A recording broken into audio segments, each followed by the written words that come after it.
Most states cleared an ordinance exempting businessmen from the purview of most labor law provisions for the next 3 years. Is the Union Government of India using the corona situation as an opportunity to make certain employer friendly amendments, creating an enabling environment for exploitation? Will this have an adverse effect on the labor law system?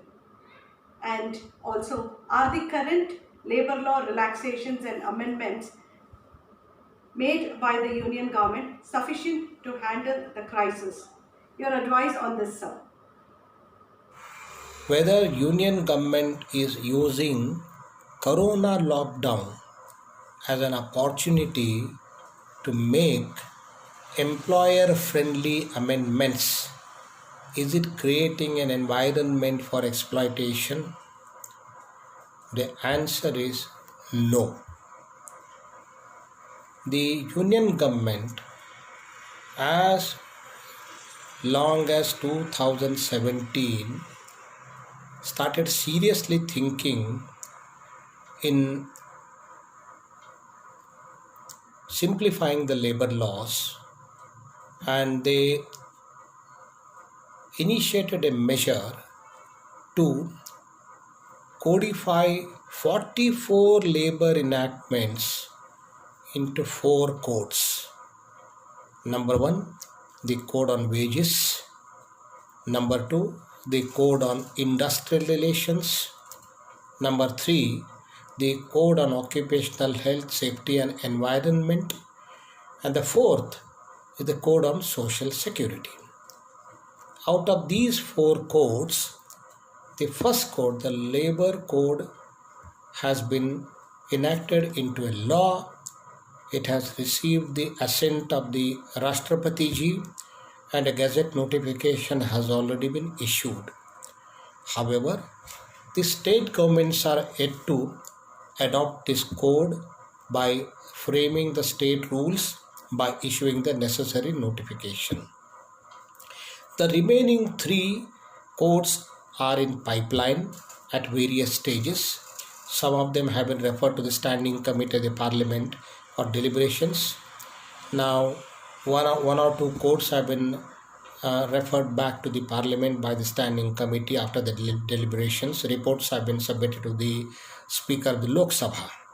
So therefore, these small amendments which have been brought into by the various state governments, cannot be said that it is creating an environment for exploitation of the labor.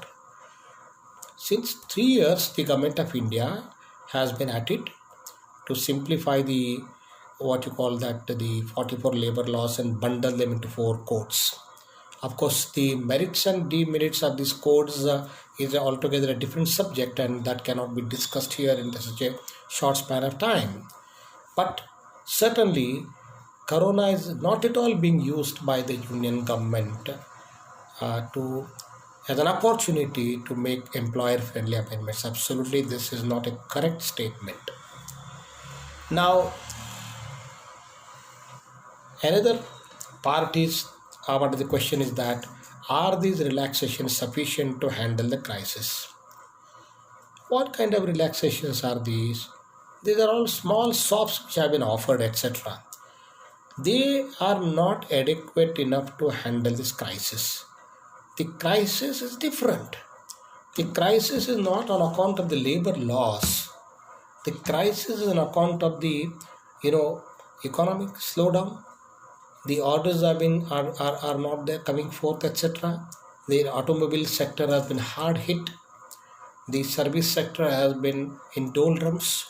There are several different types of crises which cannot be said to be handled by a few relaxation in the labor laws. It's absolutely incorrect proposition. And then another part says that will the relaxation in the labor laws have adverse effect on the labor law system? Now these relaxations are, I would dub them as token relaxations. The major labor reforms that are on the anvil are these codes. As and when these codes become law, then a debate can be held whether these reforms in the form of codes have adverse effect on the labor law system or not. Now, a lot of bogey is being raised that these labor laws are impediments for the economic growth, etc. Now, we cannot forget the fact that during the last 60 years, big business houses, big business companies of Reliance, Adani Group, Maruti Group, they Mahindra Group, Tata Birla Groups, they have grown, they have developed in size, in proportion, amidst this so-called labor laws which everybody is talking as impediments.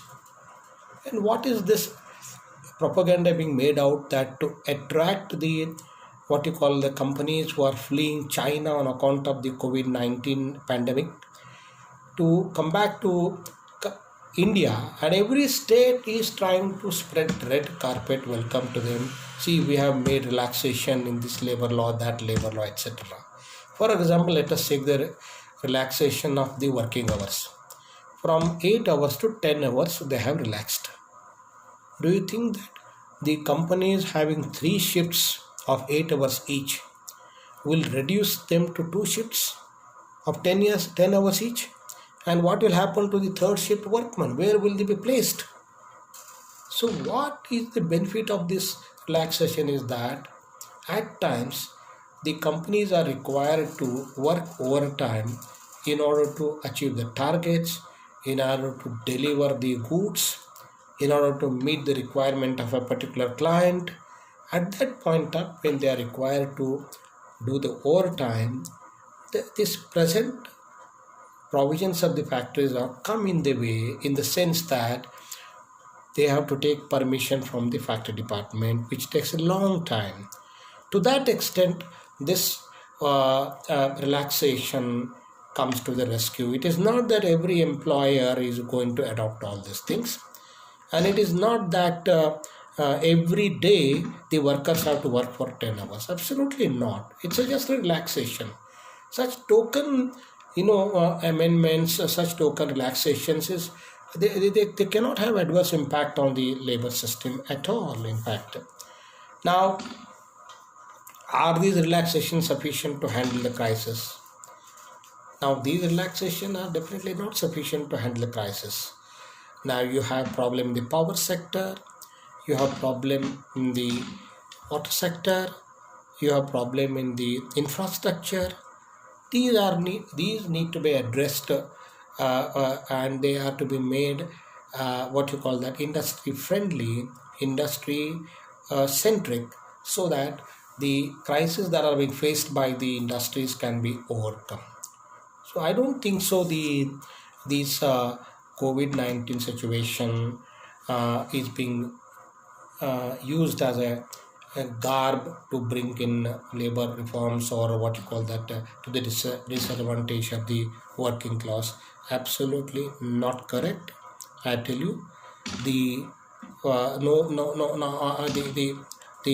15th May 2020 India Today issue carried about 3-page article on this migrant labor.